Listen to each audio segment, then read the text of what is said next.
அனைவருக்கும் வணக்கம். நாம் சித்தர்களின் ஞான முன்னோடி திருமூலநாயனார் பாடி அருளிய திருமந்திரத்திலே 7ஆம் தந்திரத்திலே அமைந்த இனிமையான ஞானப்பாடல்களை பார்த்து கொண்டிருக்கிறோம். இன்றைய பதிவு மிக மிக முக்கியமான பதிவு என்பதால் இடைவெட்டி பார்க்காமல் முழுமையாக பார்த்தால்தான் இதனுடைய பொருள் விளங்கும். அந்தமில் ஞானி அருளை அடைந்தக்கால் அந்த உடல்தான் கொலை செய்து இருந்திடில் சுந்தர மன்னரும் தொல்புவி உள்ளோரும் அந்தமில் இன்ப அருள் பெறுவாரே. அந்தமில் ஞானி என்கிற வார்த்தையை இங்கே திருமூலர் உறுதியாக பயன்படுத்துகிறார். முடிவு இல்லாத ஞானி, அதாவது மரணம் இல்லாத ஞானி என்று பொருள். அருளை அடைந்தக்கால் என்றால் சமாதி நிலை எய்துவதை குறிப்பிடுகிறது. உலகியலாளர்கள் அல்லது மருத்துவ ஆராய்ச்சி அல்லது விஞ்ஞானத்தை காட்டி பேசக்கூடியவர்கள் அது சமாதி அல்ல, மரணம்தான் என்று வாதிடுவது வழக்கம். ஆனால் யோக வாழ்க்கை வாழ்ந்திருந்து சிவப்பேற்றினை பெற்று சமாதி நிலையை எய்தக்கூடிய ஒருவர் இறந்தவர் என்று கருதப்பட மாட்டார். அவர் அந்தமில் ஞானி, முடிவில்லாத ஞானி என்று கொள்ளப்படுவார் என்று குறிப்பிடுகிறார். அவருடைய அந்த உடலை அசைவற்று இறந்தவர் உடலைப் போல காணப்பட்டாலும் கூட அந்த உடலை முறைப்படியாக சமாதி கட்டி வைக்க வேண்டும் என்பதை இங்கே திருமூலர் உறுதிபட சொல்லுகிறார். இதை யார் செய்ய வேண்டும் என்று கேட்டால், ஒரு யோகி மிகப்பெரிய நிலையை எய்தியிருந்த ஒருவர் சமாதி எய்திவிட்டார் என்றால் அந்த தேசத்தின் மன்னர் மற்றும் அந்த ஊரில் இருக்கக்கூடிய அனைவரும் ஒன்றாக சேர்ந்திருந்து அவருக்கு முறையாக சமாதி செய்ய வேண்டியது கடமையாகும். அப்படி செய்வதால் முடிவற்ற இன்பத்தை அந்த தேசத்தவர்கள் அனுபவிப்பார்கள் என்று இங்கே திருமூலநாயனார் குறிப்பிடுகிறார். இப்படிப்பட்ட நன்னெறி பூண்டு வாழ்ந்து நல்லபடியாக சீவ ஐக்கியம் பெற்ற ஒரு யோகி சமாதி வைக்கப்பட்ட இடத்திலே சிவலிங்க பிரதிஷ்டை செய்து அன்றைய மன்னர்கள் சிவாலயங்களாக அவற்றை தொகுத்து வைத்தார்கள். இப்படி ஆலயங்களாக உருவாக்கப்பட்ட இடத்திலே எல்லாம் சித்தர் பெருமக்களுடைய ஜீவ சமாதி என்பது இருக்கிறது. அவர்கள் அந்தமில் ஞானிகள், முடிவற்ற ஞானத்தை பெற்றவர்கள். அவர்களுடைய அருள் காரணமாகவே இன்றைக்கும் அந்த ஆலயங்கள் எல்லாம் ஆற்றல் பொருந்தியவையாக இருக்கின்றன.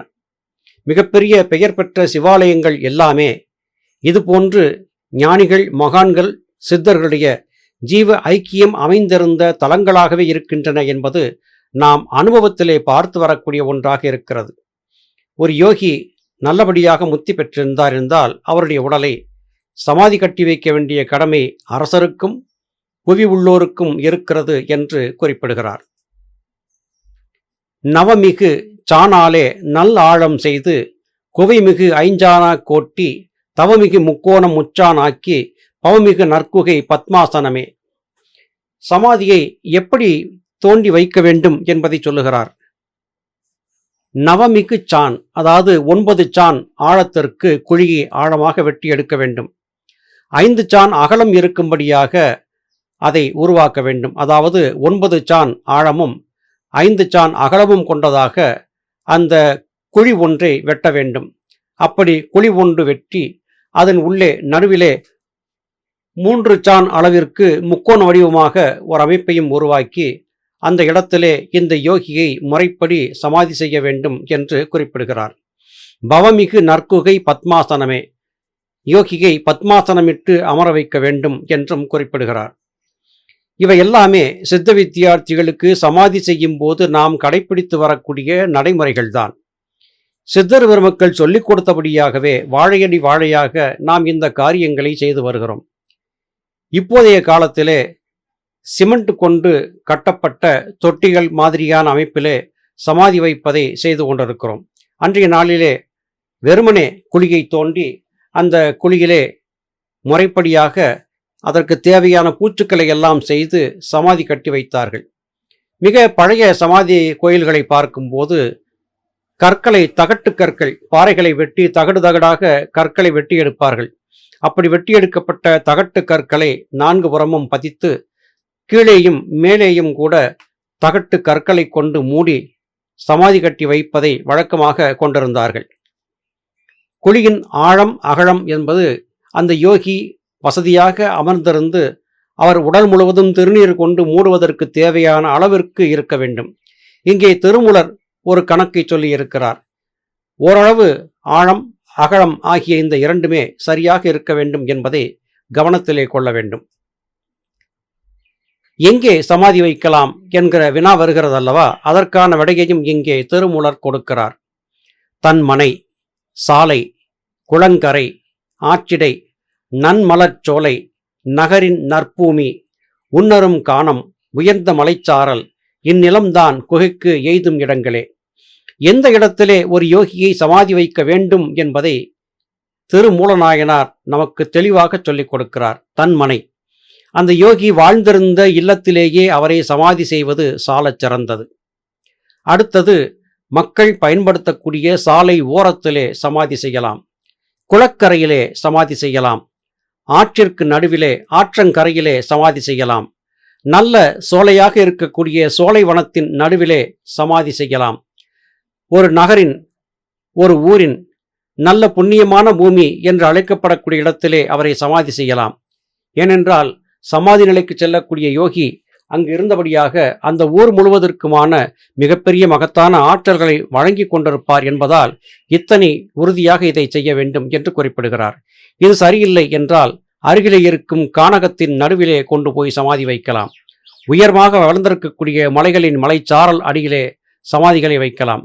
இப்படிப்பட்ட இந்த இடங்கள்தான் சமாதிகள் வைப்பதற்கு ஏற்ற இடங்கள் என்று திருமூலர் இங்கே குறிப்பிடுகிறார். இதிலே ஏதாவது ஒரு இடத்தை தேர்ந்தெடுத்து சமாதி செய்வது வழக்கம்.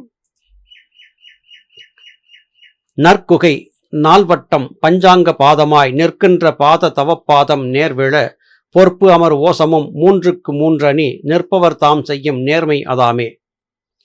சமாதி வைக்கக்கூடிய குழியை பற்றி மற்றொரு விளக்கத்தை சொல்கிறார்.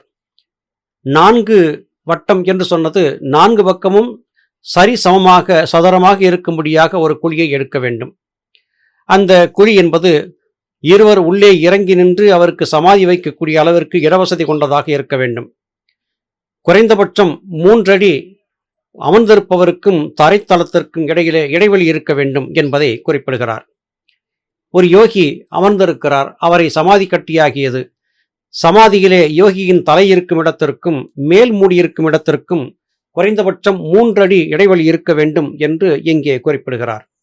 இப்படியான அமைப்பிலேதான் முறைப்படி ஒருவரை சமாதி கட்டி வைக்க வேண்டும் என்று திருமூலர் உறுதிபட நமக்கு சொல்லிக் கொடுக்கிறார்.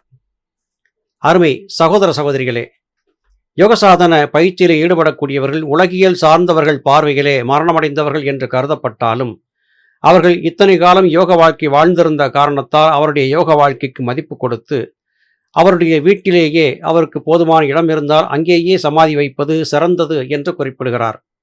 தற்காலத்திலே நாம் சித்த வித்தியார்த்திகளை அடக்கம் செய்வதற்காக என்று அடக்கஸ்தலங்களை ஆங்காங்கே ஏற்படுத்தி இருக்கிறோம். அந்த அடக்கஸ்தலங்களிலே முறைப்படி அவர்களை சமாதி செய்கிறோம். சித்த வித்தியார்த்தி அல்லாதவர்கள் ஒரு நல்ல நிலையிலே யோக நெறி வாழ்ந்திருந்தவர்களாக இருப்பார்கள். அப்படிப்பட்டவர்கள் சமாதி செய்வதற்கான இடத்தை ஊரார் தேர்ந்தெடுத்து பயன்படுத்த வேண்டும். சமீப காலத்திலே நல்லபடியாக சமாதி அடைந்த கணக்கன்பட்டி மூட்டை சுவாமிகள் அந்த சித்தருடைய சமாதி இன்றைக்கு மிகப்பெரிய பிரபலம் பெற்றிருப்பதை நாடறியும். எனவே ஒரு யோகி இந்த உலக நன்மைக்காகவே யோக நிலையிலே இருக்கிறார். அவருடைய உடலை முறைப்படி பாதுகாத்து சமாதி செய்ய வேண்டியது நம்முடைய கடமையாகும் என்பது இதன் மூலமாக வெளிப்படுத்தி காட்டப்படுகிறது. மீண்டும் அடுத்த பதிவிலே உங்களை சந்திக்கிறேன். அதுவரையிலும் நன்றி, வணக்கம்.